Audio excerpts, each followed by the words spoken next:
the early 19th century, when Niepce and Daguerre took a picture, the subject had to pose for at least half an hour. By 1870, a photographer who wanted to take a simple photograph of a landscape still needed an assistant to help him carry his equipment.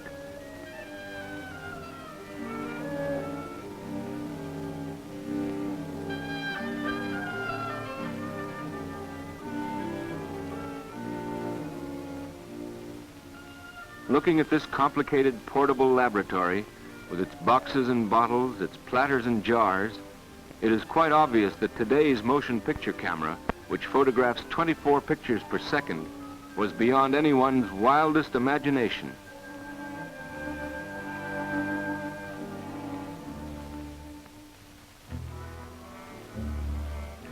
Photographers had tried various methods of animating still pictures. The most successful could be called the school of the successive pose.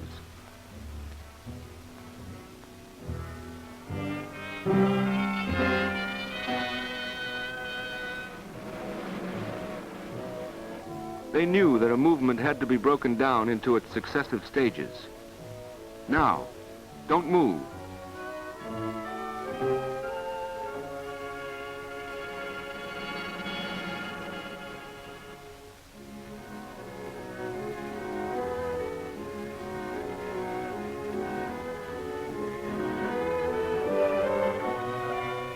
Hold it.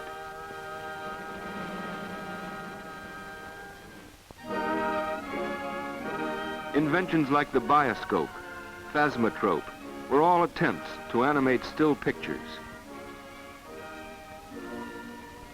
But it wasn't until motion itself was understood, and until it could be photographed, that moving pictures were invented.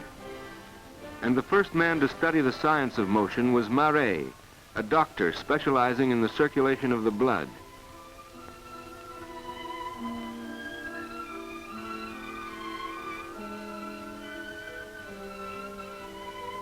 A German inventor, Vierordt, had constructed an instrument which replaced the traditional manner of pulse taking.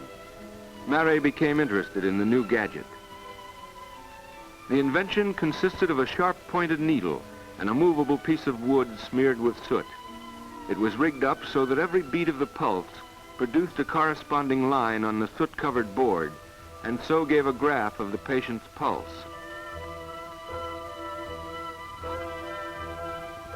Marey reasoned that if a movement could be transcribed into a visual graph, it could be more easily understood.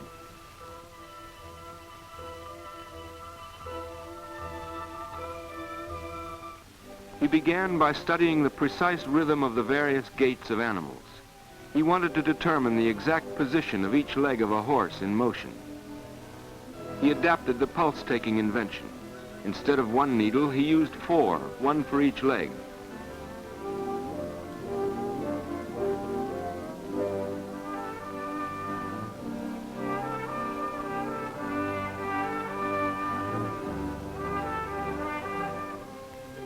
Every tread of the horse was transcribed on the wooden cylinder. 4 separate graphs were recorded.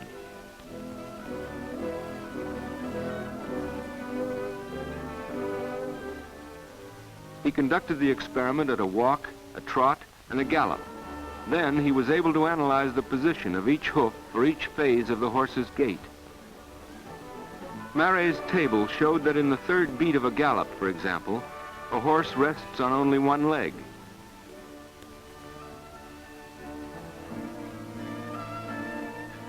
Sketches drawn on the basis of the table created a sensation. The horsey set of the day refused to accept them. They were also completely at odds with the classical concept of galloping horses.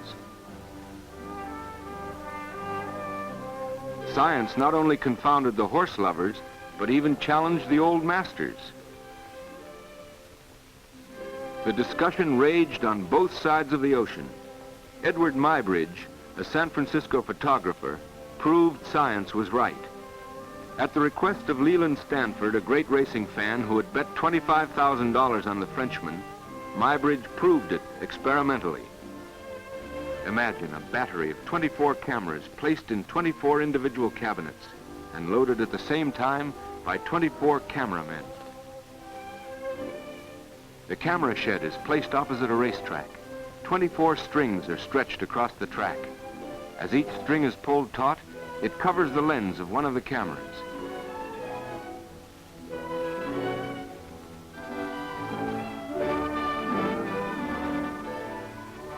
The horse starts out. He breaks one string after another. The broken string automatically uncovers the lens, and the horse is photographed at that exact moment. Stanford won his bet. The photographs proved once and for all that a galloping horse rests momentarily on one leg. The album of Muybridge's experiment was sent to Marey. The French scholar was impressed. He decided to try photography too. It should help him to determine with scientific accuracy exactly how a movement took place. His first attempts were unsuccessful. Although he used both a camera he built himself, as well as Muybridge's system of multiple cameras, the results were of little value. They lacked clarity. They were not precise enough. And most important of all, they did not break down a movement into its smallest component parts. Marey set about perfecting an exact camera. By the time he took up his experiments again, he had invented the chronophotograph. He tried it out for the first time at what has today become the Marey Institute in Paris. His camera demanded a special setting, a black background that would not interfere with the subject.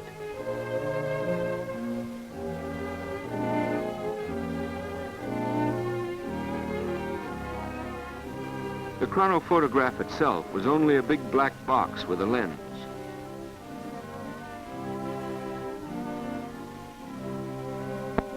But its shutter was so contrived that it rotated automatically and uncovered the lens at precise, scientifically predetermined intervals.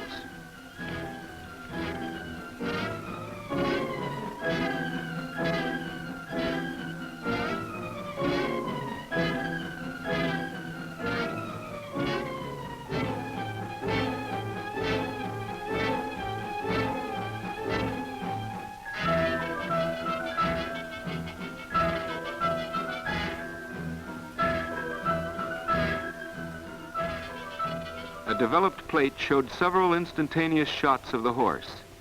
Here was the principle of the motion picture camera, developed for the first time.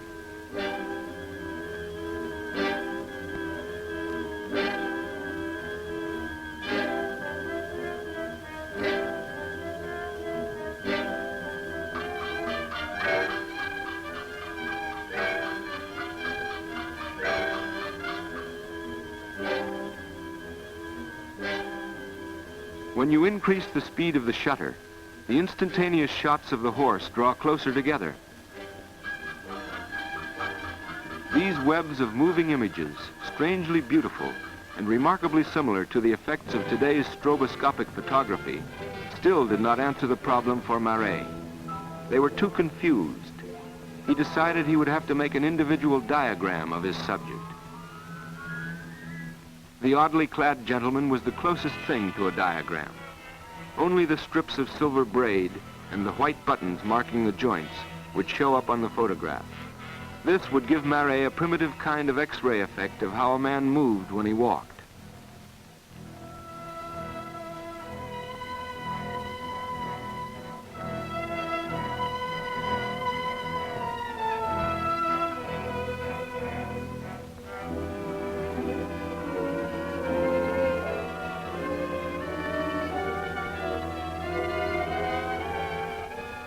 Five years later, at the time the first bicycles appeared, rolls of Kodak film started to replace the photographic plates. With the new pliable strips of negative paper, Marey took another step toward the modern camera. He adapted his chronophotograph to the new invention.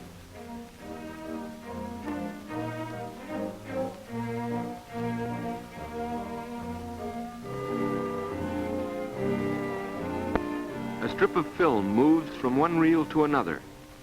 The movement must be stopped long enough, however, to permit a clear, unblurred exposure.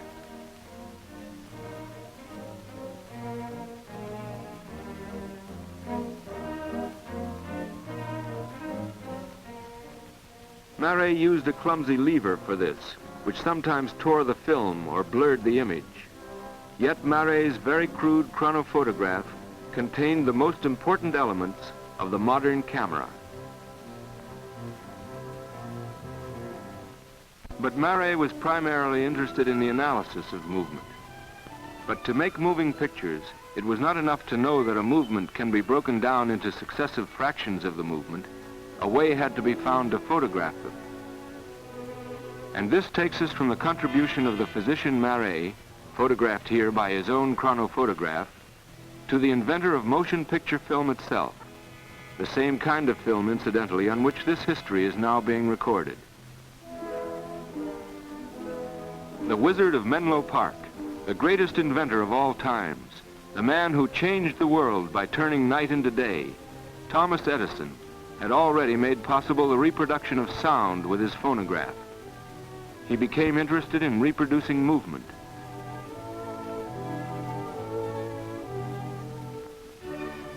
Basing his research on the persistence of vision, that peculiar characteristic of the human retina, he invented his own camera. As early as 1888, he was making films as we understand them today.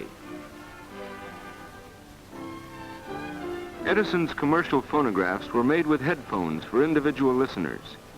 All you had to do was drop a penny in a slot, and you could hear the latest song hit, sung by your favorite tenor. Les dormeurs noyés se séparent, la terre tourne dans leur mares. Edison also built a viewing machine, which he called the kinetoscope. This provided still another miracle. All you had to do here, too, was drop a penny in a slot, and you could see the latest fad, moving pictures. Anything that moved was exciting, thrilling, overwhelming. Mr. Sandow, the Charles Atlas of his day, flexed his muscles. That was something to look at. The film lasted only 20 seconds, but it moved.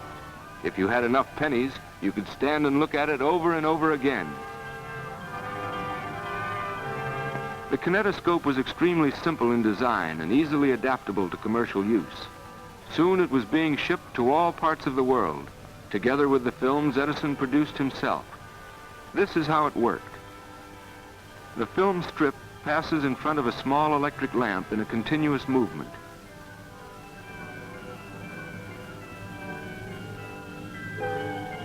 A shutter revolves between the lamp and the film. At each revolution, the lamp is uncovered and lights up only one image of the film. Thus, the optical illusion of continuous movement is created.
At the same time, the Lumiere brothers, photographic manufacturers in Lyon, perfected a projector for a larger audience.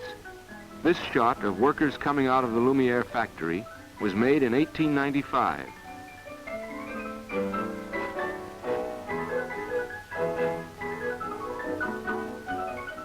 Edison's kinetoscope was intended for the individual onlooker, and therefore could not be adapted for a larger audience. Louis Lumiere made possible the commercial showings of film by inventing a projector which used the principle of the claw of a sewing machine and permitted the film to be projected. At the same time, Thomas Armat in the States took out a patent on another machine which could be used for audience projection.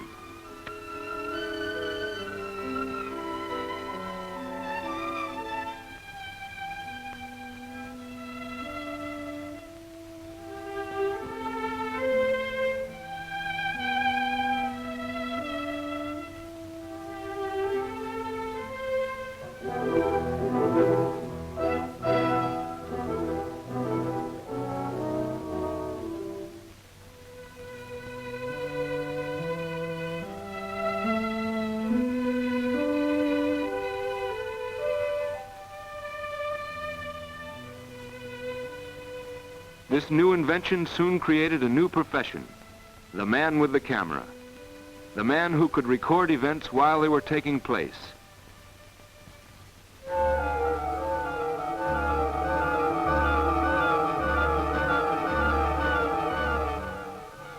And in the beginning, nothing was too unimportant, as long as it moved, even to the baby at breakfast with proud Papa Lumiere playing straight man.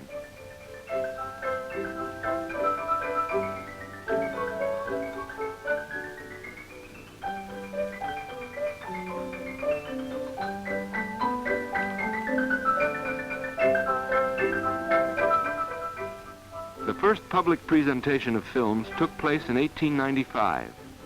In a very short time, there was at least one public place in every small town that showed films. The audience was baffled by this new modern contrivance, and they came back again and again to look and to marvel. A strange white cloth is suspended from the ceiling. Spectators sit on both sides of the sheet. You pay only half price if you see the film through the sheet. The projectionist approaches his mysterious apparatus. Frequently, it is the same man who photographed the film. Frequently, it is the same machine that served as camera that now projects the film. Now, instead of raw film stock, it is loaded with developed film.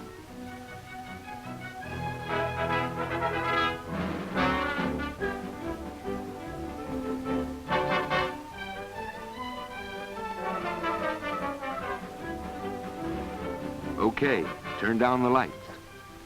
The modern miracle is about to start.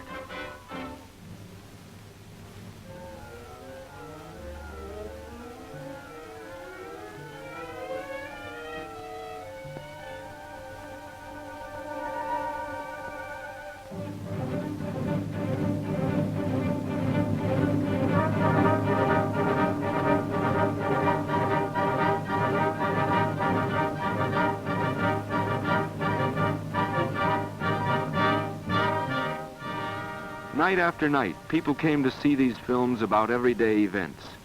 They lasted only 40 seconds. They were collected in an ordinary wastebasket, but they moved.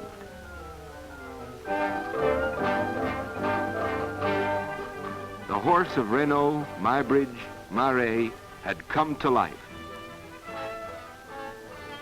A peculiar characteristic of the human eye has made possible the fulfillment of one of man's dreams.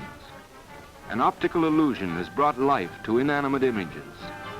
Men of different professions, men from different countries, have created a new international language, a language understood by men of every nation, everywhere.